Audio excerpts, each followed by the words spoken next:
for the benefit of the record as well, I'd just like to explore the details of the loan a little bit more. You went through that, but I'd just like to be really clear in my own mind, sort of who was lending money to who, and therefore, who was introducing who to who. It's a good question, because I hear things from the Midurko companies which are slightly different from what I see in Berry's books. As far as I'm aware, there were two loans totalling £2.5 million. It came from Capital Bridge Financing Solutions Limited, a company with limited offices in Liverpool. For our benefit of the record, who owns that company? That Capital Bridge? The sole director and I believe shareholder is a Mr. Paul Dalton.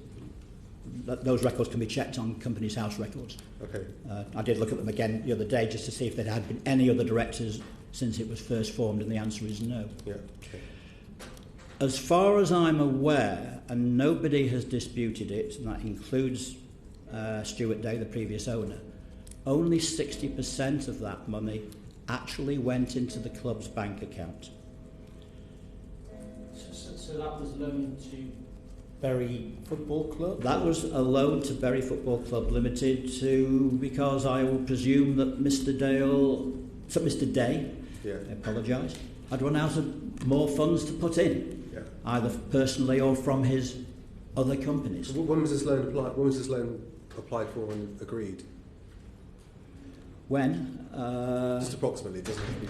It was in the season 17-18. Okay. It's in the accounts that have never been published.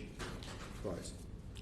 And the other 40% you believe went as an introductory fee, according to Mr. Day, to enable a substantially reduced interest of either 7.5% or 7% to be charged. And who was the beneficiary of that fee? We don't know. How do you know about it? How do you know that fee? You said that this. Mr. Day himself has stated that a 40% introductory fee was given. So would the accounts that the accountant may supply the committee, would that show where this money went? It wouldn't show where it had gone, though. It would show the loan, but it wouldn't have shown where the 40%, which is £1 million in my simple arithmetic, yes. Where that £1 million went. I was given a hint the other day that £1 million was legally spent. If that's the case, the accounts will show it, but I can't say for certain. But so £1 million that the club received in the form of a loan, was part of a bigger loan. Didn't get. And went and no one knows where that money's gone. So far. Is there any suggestion that there is any connection between Capital Bridge, who made the loan, the directors of the football club? Are these connected parties in any way? I can see the people in the background. I would remind you, you're under parliamentary privilege, so you can speak yes, freely. it's all right. I'm aware of that, and I checked that. I did check that when I first got the invite. Yeah. I have reason to believe that a former director of Bury is the brother-in-law of Mr. Paul Dalton, Right. who is the sole director of Capital Bridge.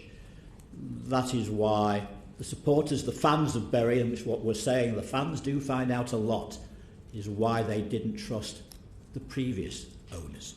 Yes. Never mind Mr. Dale. Yeah. So